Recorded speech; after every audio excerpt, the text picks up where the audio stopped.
नमस्ते दोस्तों, मेरा नाम है सुमन। प्लेनेट हिस्ट्री पर आप सभी लोगों का एक बार फिर से स्वागत है।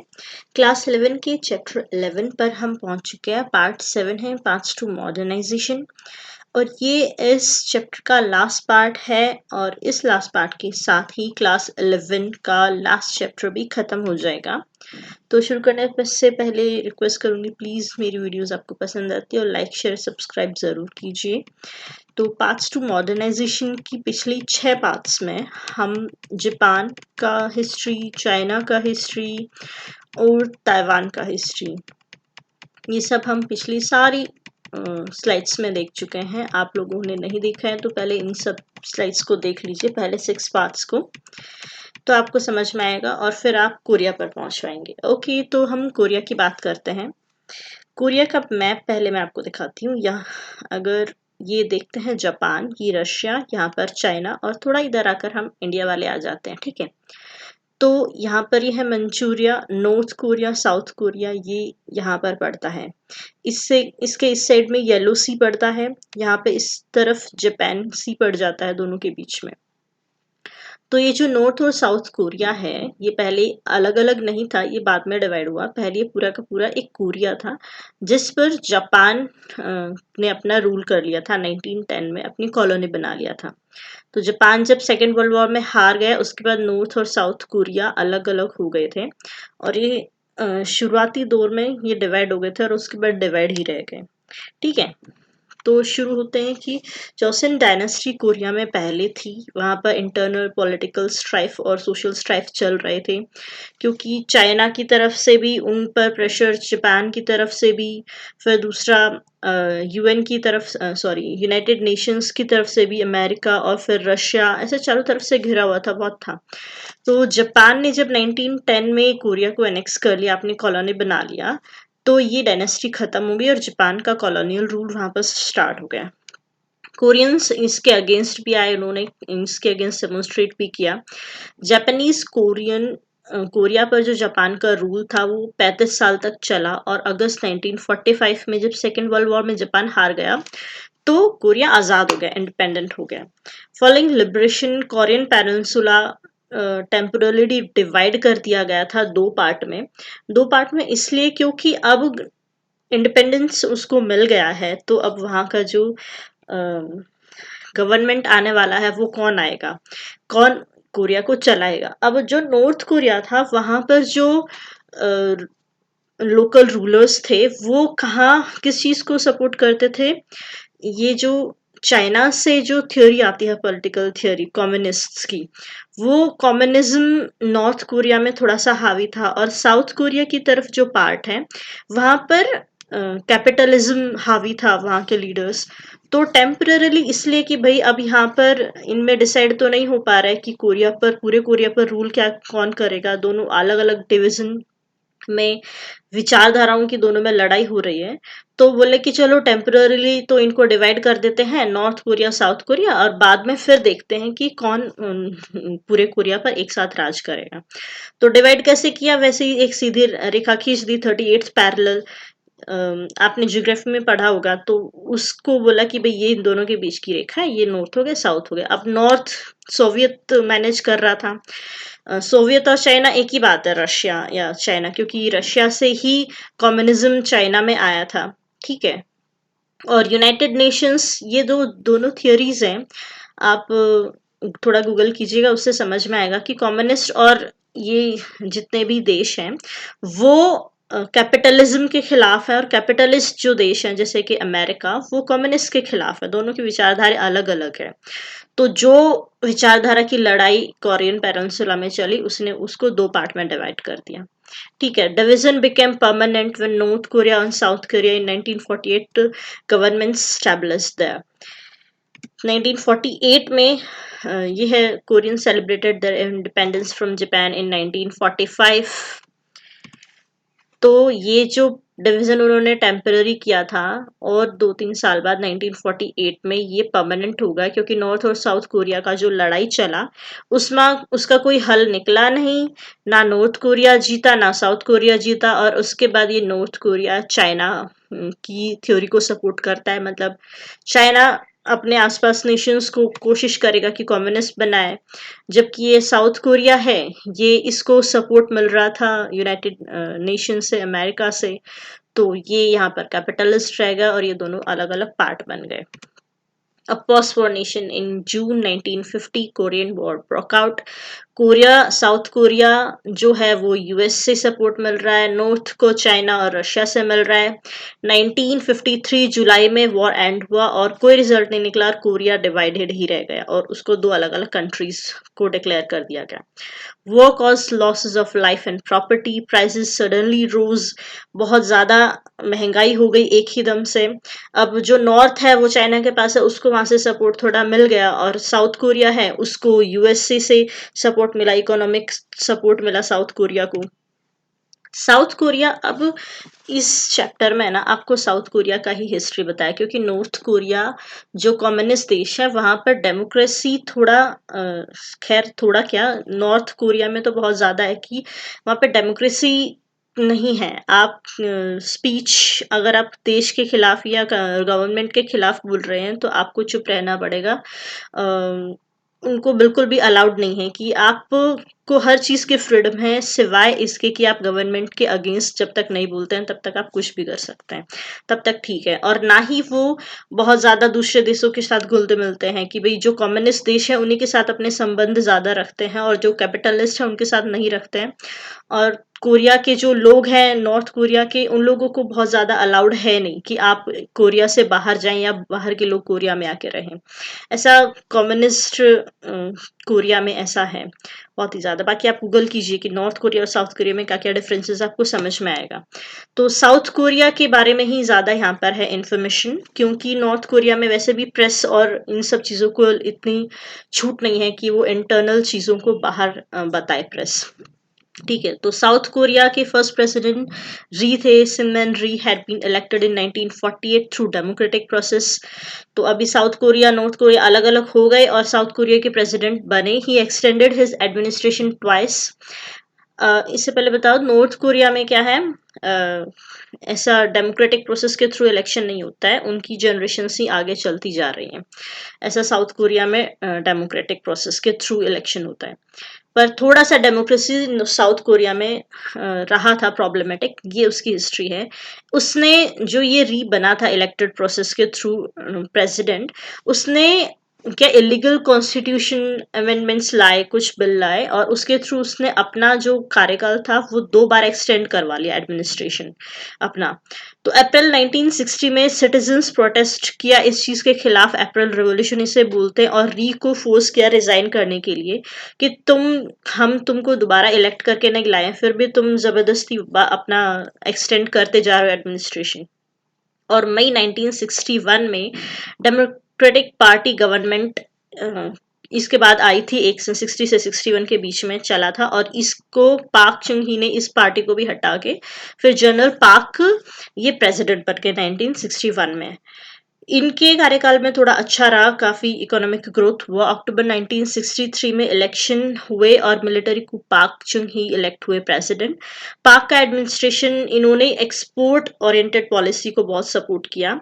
साउथ कोरिया धीरे धीरे अभी इकोनॉमिकली स्ट्रांग होता चला गया कि इम्पोर्ट की बजाय एक्सपोर्ट होंगे तो ही तो आपका देश अच्छे से ग्रो करेगा इकोनॉमिकली। एक्सपोर्ट और इंपोर्ट में क्या फर्क हो जाता है कि अगर आप इंपोर्ट कर रहे हैं तो आपका जो कैपिटल है वो बाहर जा रहा है। इंपोर्ट यानी कि आप दूसरे देशों से ले रहे हैं चीजें, तो आपका जो पैसा है, गोल्ड है, जो जिस भी चीज में आप ले रहे हैं वो दूसरे देश के पास चला जाएगा। रिसोर्सेज तो आपके पास आए लेकिन आपका इकोनॉमी सारा खाली होता जा रहा है। इसलिए एक्सपोर्ट, यहाँ पर चीजें बनाइए, बाहर के देशों में बेचिए, तो आपके पास पैसा आएगा, उतना ही आपका इकोनॉमिक ग्रोथ होता चला जाएगा। इसलिए एक्सपोर्ट ओरिएंटेड पॉलिसी पाक लेकर आए। Under the export oriented policy government ने सपोर्ट किया कोरिया की जो स्पेशलिटी है light industrial products such as textiles and garments, जिसमें कोरिया और बहुत ही जल्दी कुछ क्विक ग्रोथ कर सकता है। उसके बाद steel, non ferrous metal, machinery, ship building, electronics, chemical production, ये सारी चीजों को धीरे धीरे महत्व देना शुरू करते चले गए।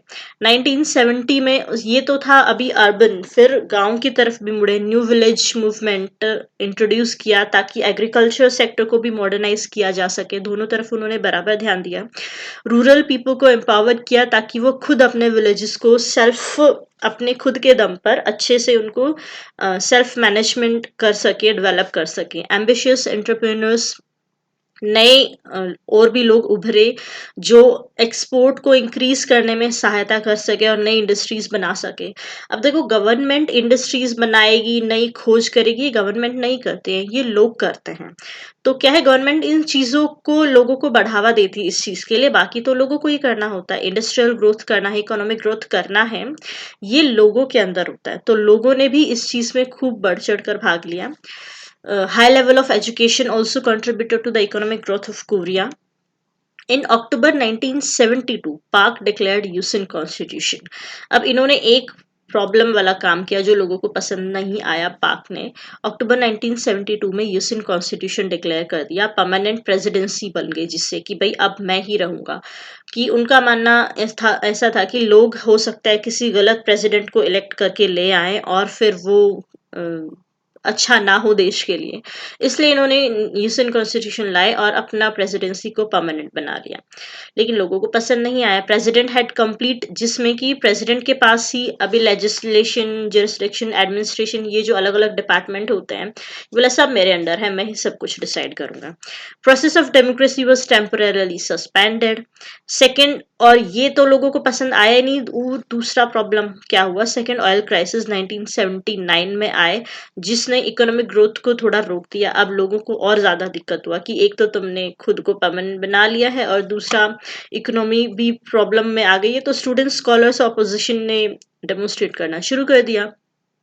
पाक एडमिनिस्ट्रेशन खत्म हो गया अक्टूबर 1979 में, जब पाक की हत्या कर दी गई। कॉल्स फॉर डेमोक्रेटाइजेशन, इसके बाद भी क्या हुआ कि जो नए प्रेसिडेंट आए, शुन दू वान, ये इनडायरेक्ट इलेक्शन के थ्रू, क्योंकि वही कॉन्स्टिट्यूशन जो था यूसिन कॉन्स्टिट्यूशन, इनडायरेक्ट इलेक्शन के थ्रू ये प्रेसिडेंट बन गए। इन्होंने भी डेमोक्रेसी को बहुत सप्रेस कर दिया, वही चीजें अभी लोग कर रहे हैं। लेकिन जो इकोनॉमी एकदम से बिल्कुल नीचे चली गई थी पाक के टाइम पे, लोग डेमोन्स्ट्रेट कर रहे थे। इन्होंने भी वही रखा कि भाई लोग नहीं समझ सकते हैं किसको अच्छा, कौन अच्छा प्रेसिडेंट है, तो हम ही खुद डिसाइड करेंगे। तो ये उन्होंने साबित करके दिखाया कि मैं अच्छा प्रेसिडेंट हूँ। उन्होंने इकोनॉमिक ग्रोथ जो थी, अब वो देखो, अरे ये यहाँ पे 1980 है, ये 1080 गलती से टाइप हो गया।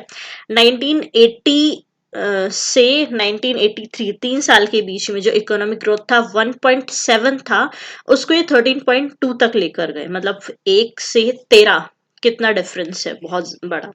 और जो कि मतलब इकोनॉमिक ग्रोथ तो बढ़ा ही, लेकिन इन्फ्लेशन नहीं हुआ, मतलब महंगाई नहीं आई है। महंगाई उसी तरीके से वहीं पर है, बहुत हर चीज महंगी नहीं हुई है। तो ये उन्होंने बैलेंस बना के रखा, लोग इससे खुश हुए। Economic development had led to urbanisation, improved education levels and media advancements. सारी की सारी चीजें भी आई, लोगों के पास अच्छा एजुकेशन आया, अर्बनाइजेशन हुआ, मीडिया एडवांसमेंट हुआ, जिसके कारण लोगों में सेल्फ अवेयरनेस भी आया अपने पॉलिटिकल राइट्स के लिए कि भाई क्या क्या चीजें होती हैं। इससे लोगों ने कॉन्स्टिट्यूशनल अमेंडमेंट में डायरेक्ट इलेक्शन की मांग की कि भाई या तुम जो इनडायरेक्ट इलेक्शन से प्रेसिडेंट बन रहे हो, ये नहीं होना चाहिए, ये हमारा हक है कि हम खुद प्रेसिडेंट को इलेक्ट करके लेकर आए। और उसके बाद हुआ जून डेमोक्रेसी मूवमेंट। मई 1987 में क्या हो गया, एक प्रॉब्लम इसने फिर से कर दी कि death by torture of a university student. मई 1987 में हुआ, एक यूनिवर्सिटी स्टूडेंट को बहुत ही, उसने कुछ खिलाफ बोला तो उसको टॉर्चर करके उसको मरवा दिया। लोगों को पता चला और बहुत ही बड़े स्केल पर स्ट्रगल हुआ, जिसकी वजह से इसका एडमिनिस्ट्रेशन खत्म हो गया और उसको करना पड़ा अलाउ डायरेक्ट इलेक्शंस, और कोरिया का नया डेमोक्रेसी उसके बाद से शुरू हो गया। ठीक है। Demonstration during the June democracy movement of 1987, Korean democracy और आईएमएफ क्राइसिस। अब फर्स्ट डायरेक्ट इलेक्शन 1971 के बाद सीधा अभी 1987 दिसंबर में हो रहे थे, और इस डायरेक्ट इलेक्शन के बाद रू तेफू इलेक्ट हुए।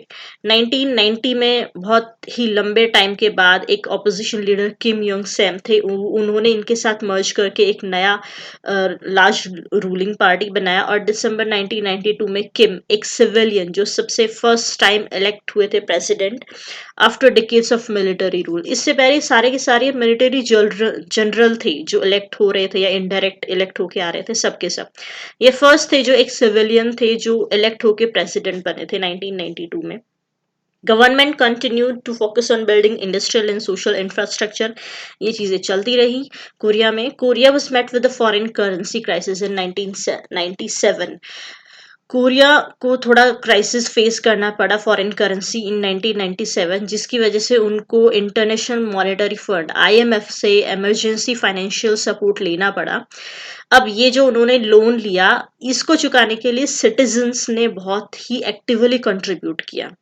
अब ये सिटीजन्स अगर ऐसा बोलते कि भाई लोन सरकार ने लिया, ये सब सरकार का काम है, जैसे भी पे करे, हम लोग क्यों इस चीज में भागीदारी दे, सब जिम्मेदारी सरकार की होती है, वही राग गाना सरकार सरकार का राग गाना शुरू कर देते, तो क्या और कोरिया उसके बाद इतनी जल्दी अपना लोन पे करने के बाद आज जो कोरिया है डेवलप्ड है, वहां तक पहुंच पाता क्या? फॉरेन लोन रिपेमेंट में इन सिटीजन्स ने तुरंत एक्टिवली कंट्रीब्यूट किया, और जितना जितना वो अपने घर से थोड़ा बहुत गोल्ड दे सकते थे, गोल्ड कलेक्शन मूवमेंट के थ्रू काफी सारा गोल्ड कलेक्ट किया, और लोन रिपेमेंट में अपनी भागीदारी सबने दी। अब घर पे अगर कुछ प्रॉब्लम आती है तो क्या हम ये बोलते हैं कि भाई घर के बड़े की जिम्मेदारी है, जैसे भी उसको ठीक करें, हम इसमें कुछ नहीं, हाथ बांध के बैठ जाते हैं? ऐसा नहीं होता है ना। सेम ऐसे ही देश भी हमारा अपना ये घर है, बहुत बड़ा रूप से एक घर ही है जहाँ पर हम रह रहे हैं। तो अगर देश में कुछ दिक्कत आती है, हम लोगों को साथ आना चाहिए। गवर्नमेंट कोई भगवान थोड़ा ही है कि अपने आप से चुटकी बजाए और सब हल हो जाएगा। In December 1997, Kim Dae-jung elected the president for the first time in Korea, marking a peaceful transfer of power. शांति से उसके बाद इलेक्शंस होते चले गए आराम से, और नया कोई आता है प्रेसिडेंट, आराम से उसको इलेक्ट होके ट्रांसफर आज नया प्रेसिडेंट होने लग गया उसके बाद से। 2008 में इनके बाद ली म्योंग बैक आए, और 2012 में जो पाक पहले जो जनरल पाक थे, उनकी ये बेटी थी, फर्स्ट फीमेल प्रेसिडेंट बनी। लेकिन उनका एक अफेयर सामने आया, अफेयर यानी कि एक फ्रेंड को उन्होंने सीक्रेटली अलाउ किया कि तुम मेरे गवर्नमेंट अफेयर्स को तुम सारा का सारा मैनेज करो, जिसकी वजह से नेशन वाइड प्रोटेस्ट हुए, इनको अपना गद्दी छोड़ना पड़ा, और मई 2017 में मून जे-दो इलेक्ट हुए प्रेसिडेंट, और सब चलता रहा कोरिया में। अब ठीक है, और आज जो प्रेजेंट डे एक डाउनटाउन सियोल है, नाइट में जो कोरिया अब ऐसा दिखाई देता है। तो दूसरे देशों से काफी सारी चीजें सीखने के लिए हमें होती हैं, राइट। तो अब ये कोरिया भी खत्म हो जाता है, जापान हो गया, चाइना हो गया, ताइवान, कोरिया, ये सारी चीजें खत्म हो गई है। क्लास 11 का लास्ट चैप्टर भी खत्म हो गया है। और एक चीज अभी मैं जाते जाते आप लोगों से कहना चाहूंगी कि काफी बीच में मुझे मैसेज करते थे आप लोग कि भाई नेक्स्ट पार्ट कब देंगे, प्लीज जल्दी खत्म कीजिए। मैंने बहुत लंबा टाइम लिया है, मेरी थोड़ा फैमिली प्रॉब्लम की वजह से, तो उसके लिए मैं बहुत बहुत सॉरी चाहूंगी, आप लोगों से माफी चाहूंगी। इसके बाद मैं 12th क्लास शुरू करूंगी, और मैं अभी भी वही बता देती हूँ कि मुझे थोड़ा सा टाइम लगेगा, क्योंकि मैंने काम तो शुरू कर दिया क्योंकि मेरे पास टाइम की कमी थी, लेकिन मैं जानती हूँ कि अगले 1-2 साल बाद मेरे पास टाइम हो जाएगा। तो मैंने 1-2 साल का वेट नहीं किया, मैंने जैसे तैसे करके काम अपना शुरू कर दिया है। तो फिर भी अगर थोड़ा प्रॉब्लम रहेगा, उसके लिए मैं सॉरी बोलती हूँ अभी से, और पहले भी जो देरी किया मैंने की उसके लिए भी बहुत सॉरी। और उसके बावजूद आप लोग मेरे साथ जुड़े रहे, मेरे को सपोर्ट किया, उसके लिए बहुत बहुत धन्यवाद आप लोगों का। आगे भी मेरे साथ ऐसे जुड़े रहिएगा, कमेंट्स करते रहिए, आप लोग मेरे साथ बातचीत करते रहिए, प्रॉब्लम शेयर करते रहिए, कुछ भी चीज़ें आपको नहीं समझ में आती है वो मेरे साथ कमेंट में शेयर करते रहिए। इसके बाद अभी मैं 11th क्लास का ये चैप्टर खत्म होने के बाद इम्पॉर्टेंट एमसीक्यूज जो हैं, जो कॉम्पिटिटिव एग्जाम्स में पूछे जाते हैं या फिर ज़रूरी है आपको याद रखने के लिए, एक रिवीजन के तरीके से एमसीक्यूज में अभी एक लास्ट लेकर आऊंगी, 1 या 2 पार्ट जैसे भी होंगे। जो थोड़ा सा आइडिया देंगे कि किस किस तरीके से हमको एमसीक्यूज या इम्पोर्टेंट क्वेश्चंस या इम्पोर्टेंट नोट्स याद रखने चाहिए। ठीक है, उसके बाद 12th क्लास शुरू करेंगे। तो thank you and sorry and please like subscribe share my channel. आज के लिए इतना ही, टाटा, बाय बाय।